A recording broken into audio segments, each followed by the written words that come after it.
All right, everybody, today we're doing LaGrange multipliers. I always say LaGrange, I'm really not sure. Not really the main point of this, but we're gonna do that multipliers. I wanna start with an example here. We're gonna do it the way we did yesterday, and then we're gonna do it with LaGrange multipliers, and we're gonna show that that way is a little bit better. But I told you we wanted another one anyways to practice, so this is a good one for us to do. And then, like I said, from there we'll show you the other way. What I'm trying to do today is still the same idea from yesterday. I am trying to find a maximum or a minimum value, an absolute maximum or an absolute minimum. So in this particular problem here, it's a word problem. It says we have a rectangular box without a lid. So let me just draw it for you. I didn't draw that part of it yet. So we have this rectangular box without a lid. That's not good. There.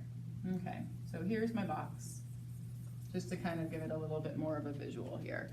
And it's made of 12 meters squared of cardboard. So basically the moral of the story is I have the surface area is 12 meters squared. And if that's the only information that I gave you, am I able to find the maximum value of the box? So that's our goal, okay? So there's my box. I'm gonna put in some variables here. X is gonna be this side, Y and Z, okay? So my volume is gonna be X, Y, Z as a function.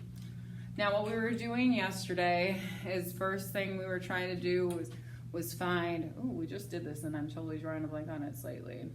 First thing we did is try to find the critical points, and then we had to do any of our boundary points, and then we had to compare them. The formula, the function, the equation, however you want to think of it that we're using is this one. We also have a constraint on here, and this is where we get the idea of the boundary points, because here is the equation I'm going to be using, but the region that I'm working with is going to be the region that has the surface area. So if the surface area is 12 meters squared, how do we actually get that on here? So I know that I have to do X times Y plus 2X times Z's, right? So that's like the bottom of the box plus the two sides and then the other two sides, Y and Z, and that has to equal 12. So to put it like this is the equation that we're trying to, the function we're trying to maximize or minimize, in this particular case, maximizing. And then this is the region that we're constraining it to. So I'm saying this has to work. Okay, so let's find the maximum volume of this box. I'm gonna get a lot of math on here. There's a lot of algebra skills that I'm working with. I'm gonna try to shortcut it as best as I can when I can. So again, you might need to show a few more steps here, but I'll try to work through this. So I want to try to maximize this function. Unfortunately, there's 3 variables, so I need to make it in terms of 2 variables. Is there a way I can do this? Yes, I can take this constraint and I'm going to set it so that Z is by itself. So Z equals, let me just put it on here to save myself some of the time, 12 minus XY over 2X plus Y. All right, so that's just taking this equation here, that second one, the restriction, constraint, and setting it equal to Z. So now I can do the volume equals X times Y times Z, which is just that 12 minus XY over 2X plus Y. All right, once you have that set up, what you got to do is you've got to do the partials with respect to both X and Y. So what I'm going to do is I'm going to say dv dx, or you could have just wrote it as v sub x. Both of those things mean the same thing. All right, and I'm going to take the partial derivative with respect to X. This is where we get a lot of algebra in here because I should be doing a quotient rule, and it fills up a lot of my paper. So I'm going to simplify this in my video notes. If you want to go see how to break it down step by step, go look at my hard copy of notes, which is a PDF on our classroom page in Google Classroom. But for this, just to keep it a little bit shorter, v sub x is just going to be y squared 12 minus x squared minus 2xy over 2x plus y squared. I see, I knew I had a parenthesis parentheses missing. I simplified this. This is not what you get when you first do it. You need to simplify your answer for that, and that's how I do that one, okay? There's a lot of work to get from this to this, just so you know. So you might want to take a second and try it. Now I'm going to do the same thing for v sub y, all right? And the good thing about this is looking at the equation, we know that it's just x, y, and z. I know that this ends up just being exactly the same and both pieces kind of fit in there. They're both equal to each other. I hate saying equal because we don't know that for sure, but because of this fact, I can really just change everywhere I see x's to y's and vice versa. Again, look at my notes to see this a little bit better. But what's gonna end up happening is I'm gonna get x squared times 12 minus, just wanna make sure it's y squared, yes it was, minus y squared minus 2xy over 2x plus y squared. No, I'm right in front of you. It's annoying, I'm aware. Okay, so these are my partials. I gotta set them equal to 0, see what happens when I do this. So let's first set these things equal to 0 and see what happens. Now, I don't want the bottoms to be 0, so when I'm looking at this particular piece, I'm just looking at this top portion here and I wanna set that guy equal to 0. And I'm looking at this top guy right here and I want to set him equal to 0 and see what happens. Y squared times this whole piece. So I know I could have y equals 0, but if y equals 0, my volume is going to be 0. It's not the maximum. So you could go through all this work and do that, but y equaling 0 isn't going to work. Same thing over here. I've already have it factored. If x equals 0, I'm not getting a maximum volume. It's not going to work. So I'm gonna move over here for a second just because I don't have that much room and ignore LaGrange for a second. But what I wanna do now is take that part of this function that is 12 minus x squared minus 2xy and set that equal to 0. Excuse me.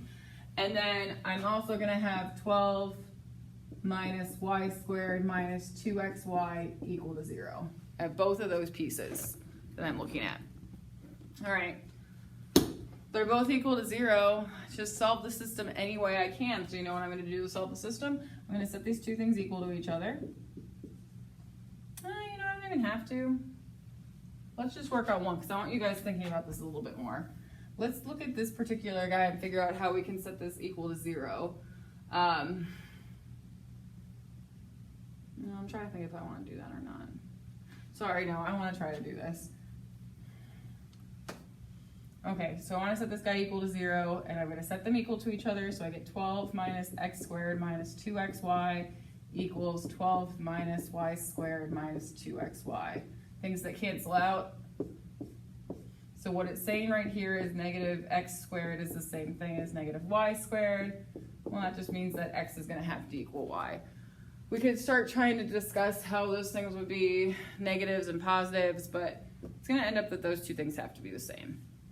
And that's going to help us because now we're going to be able to plug back in and get some of these answers here that we're looking for. So I know that x equals y. Okay. I'm going to go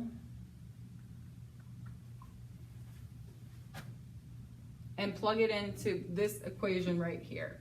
I know that x equals y, but I also want to make sure that I have an answer that works here. So 12 minus x squared minus 2xy becomes 2x squared, and I need that to equal 0. Okay, so 12 equals 3x squared because I moved it over to the other side. 4 equals x squared. So x equals plus or minus 2.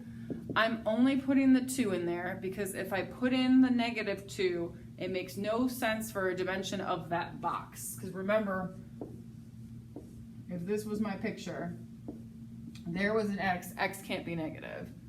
All right, well if x equals 2, we set up here that y also equals 2. Cool.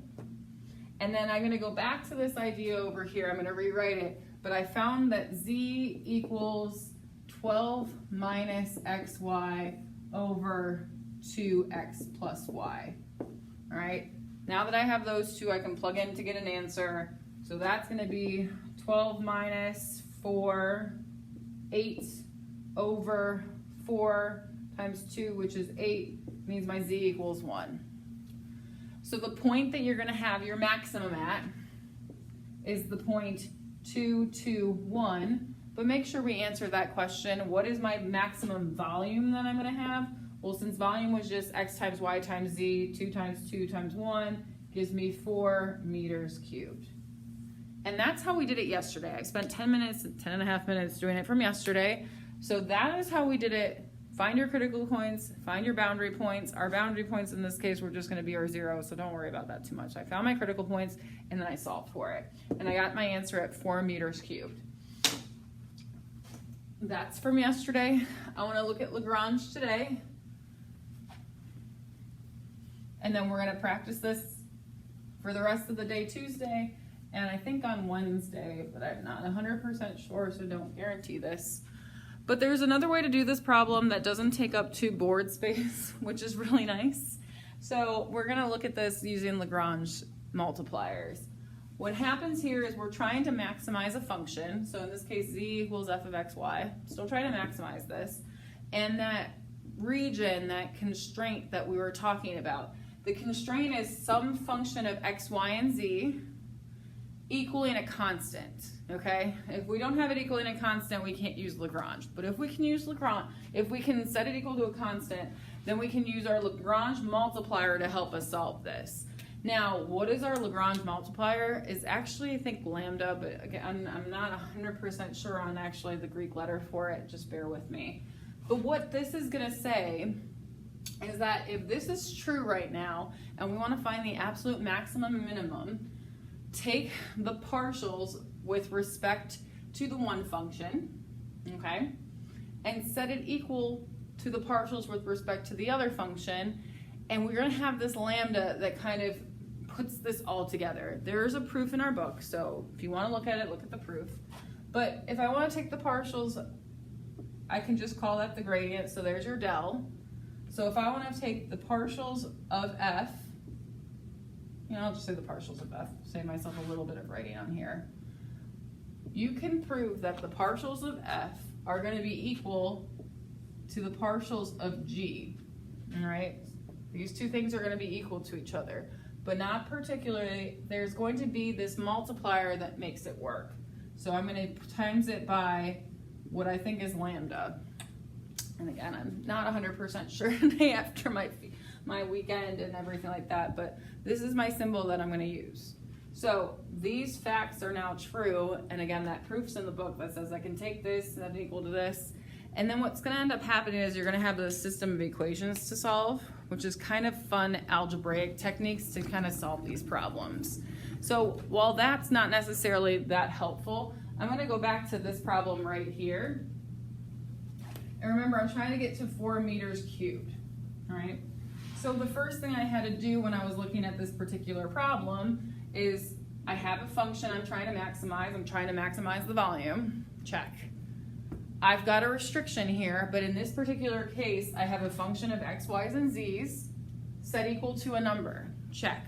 Lagrange is going to be easier 90% of the time, maybe 100% of the time. I just can't guarantee. But I can use my Lagrange multipliers to make this work. So what Lagrange is telling me is that let's take the partial derivatives of this first equation. So I'm going to take v sub x. Well, that's just 2x. No, that's not 2x. What am I doing? That's 2yz. No, why is there a 2? I'm sorry. I'm looking at this one and then I'm confusing myself. Goodness me. Of course it's on the video. So v sub x, let's try this again, is yz. V sub y is xz. And v sub z is xy. Goodness me. There's my partials for this function. I'm going to take the partials for the other side. So this is going to be partials of g. So I'm going to say g sub x. Well, this one's a little bit more interesting. It's going to be y plus 2z. All right? G sub y equals x plus 2z. G sub z equals 2x plus 2y. Now, because of this constraint right here, what LaGrange multiplier is telling me is that these two things right here, both partials with respect to x, are going to be multipliers of each other. So I can take a constant, and if I multiply that constant by one of the functions, I'm going to get the other one. And I know I'm not saying this the best. I'm really sorry, everybody. This is not my best video. But what I'm going to do is I can set these two things equal to each other, and if I use that lambda, I can then help myself solve this equation. So I'm going to write this using a different color. I'm going to use my red to show you what I'm exactly talking about. So I want to say that yz equals this whole piece right here, y plus 2z, if I multiply it by some number lambda. And I don't know what that number is, and that's okay. We're going to find out eventually. And then I can do the same thing for the other pieces. So my other piece, as I said, xz equals lambda times x plus 2z. And I can say on that bottom one, xy equals lambda times 2x plus 2y. Now, I have 3 equations here, but I have 4 variables because lambda is a variable at this moment. We don't have a number for it. But I do actually have that initial constraint, that equaling that 12. That is going to be my 4th piece that I'm kind of looking at to fill in this piece. So xy plus 2xz plus 2yz equals 12. Once you have these 4 pieces, we're solving the system for all 4 of those variables. Or if we can find one of them, usually we can find the rest. We're solving the system of equations any way we can. There is not one set way to do this. Sometimes things are easier to see than others. That's what we're just going to try to practice on a couple of them. So you'll look at my notes for some work. But all I'm trying to do is solve the system of equations somehow. In this particular case, I can solve this system because I looked at this side is pretty close to being the same thing, but if I multiply this top one by x on both sides, and I multiply this middle piece by y on both sides, I haven't changed the function at all, but now I have xyz and xyz. Well now, hey, I can maybe simplify it and start solving some of this stuff. So again, I'm going to move over here. Even though I'm moving over, there's a lot less work that I did on the board. And remember, I didn't even show you all of my work on the first one. So there's a reason that I think this one's easier. Remember, it was xyz equals lambda, and then I'm going to make it xy plus 2xz, and my xyz equals lambda xy plus 2yz. All right, since those two things are now equal to x, y, z, I can set them equal to each other. Lambda of xy plus 2xz equals lambda of xy plus 2yz. Good, some things are going to cancel out. My lambdas will cancel, my xy's will cancel, which leaves me 2xz equaling 2yz. Yes, I could keep canceling this more, and what it cancels down to is it tells me that x and y are equal to each other. So whatever that number is going to be, they're the same thing. Perfect. Well, that's answered part of this, but I still have another part. So going back to this idea over here, I multiplied this top part by x, the second part by y. Well, let's just do the third part by z and try a different pair of equations to set equal to each other. So that's where I got it from. Now what it's going to look like here, I'm going to use that different color, is xyz equals lambda of 2xy, nope, xz, excuse me, just making sure I'm writing this correctly, 2xz plus 2yz, all right? And then I'm just going to use one of the initial ones that I started with, so let me just say that xyz equals lambda times xy plus 2xz, okay? Again, two things that are equal to x, y, z, so we can set them equal to each other.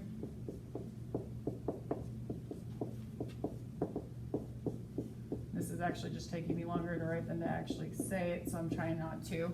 And things that, again, are going to cancel out. I see the lambdas are going to cancel out, and then I see that I have 2xz's on both sides. So, simplifying this down, I have 2yz equaling xy, all right? Y's cancel on both sides, which means that my x is going to be equal to 2z's. So, I know that x equals y, I know that x equals 2z. There's one last thing we need to do. You don't just finish it like this. I've got to use another equation to help me solve this, and usually we're going to go to this last one now. Let's look at that constraint. Let's plug in some values and see if we can make this work. So I know that x equals y and x equals 2z. Now let's plug all that in here and make it in terms of, I don't know, since my z is the one that's going to be a problem over here, let's just make it in terms of z. So, or no, I'm going to do it in something else. And we'll do it in terms of z. So I have x being 2z, y is also 2z, plus 2 times 2z times z, because the z's don't have to change in this particular one, plus 2z times z equals to 12. It's getting a little low here, I know. But really all I did was substitute in x and y with this 2z idea. So, that's going to be 4z squareds and 4z squareds and 4z squares. That's 12z squareds equaling 12. So z equals plus or minus 1, but remember we're looking for a length, so it's got to be positive 1. If z is positive 1, we know that x is going to be 2, and y is going to be 2 as well. So that point is going to be 2, 2, 1. Hey, hopefully we remember that's what we had when we did our first example anyways. So 2, 2, 1 was our example, and we made it work. My volume, my maximal volume is 1 times 2 times 2, which is that 4 meters cubed that we were looking for.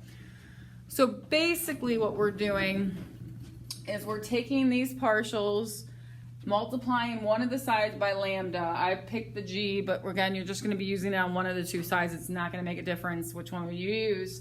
And then you're just trying to solve the system. That is our goal today. I'm going to give you one more example, and then really what you guys are going to be doing is you're going to be working on your own through some more of these problems. I don't want to make this video much longer. I've already talked way too long to you guys as it is. So let me give you one more example, and then you're going to be working on this throughout the rest of the class. So my example, oh good, I just got to push you back a little bit further, is going to be my function is f of xy equals 2, or x squared plus 2y squared, x squared plus y squared equals 1. So I'm asking you to maximize f of xy, maximize and minimize. You can do both actually in this particular one since I didn't give you a, like a volume or a type of word problem. And my restriction is this circle that we're going to be using. So using LaGrange, because we have it equal to 1, I'm saying take my partials of my f of x, set them equal to the partials of my restriction if we multiply that by my LaGrange multiplier, which is just going to be lambda. So my first equation is going to be 2x, because I'm taking the partial of f of x, equal that to the partial of my restriction, which is going to be just 2x, and multiply it by lambda. Okay.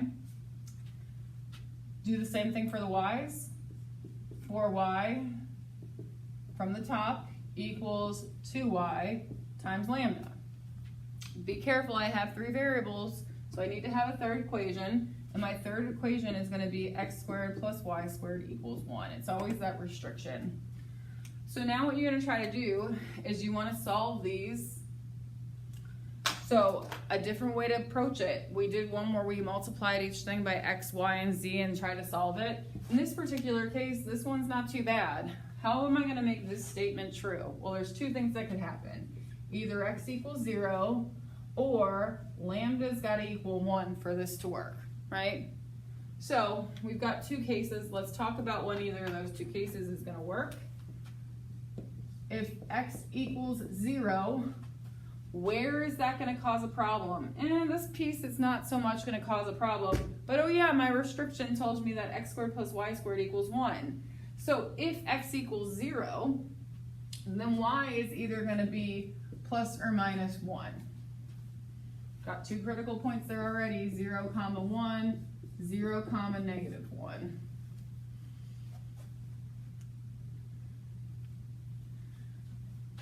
If lambda equals 1, x I don't have that much about, but looking here at my second equation, if lambda equals 0, that means 4y equals 2y. Well, when is that going to work? The only time that is going to work is when y equals 0. And if y equals 0, what does x have to be? Again, using that same logic from before, x needs to be plus or minus 1. So I'm going to have the points 1, 0, and negative 1, 0. So I found my 4 critical points. This one was a lot easier than our last system that we had to solve. That's okay. And now that we have those 4 critical points, let's find our maximum and minimum values. So what is f of 1, 0? What is f of negative 1, 0?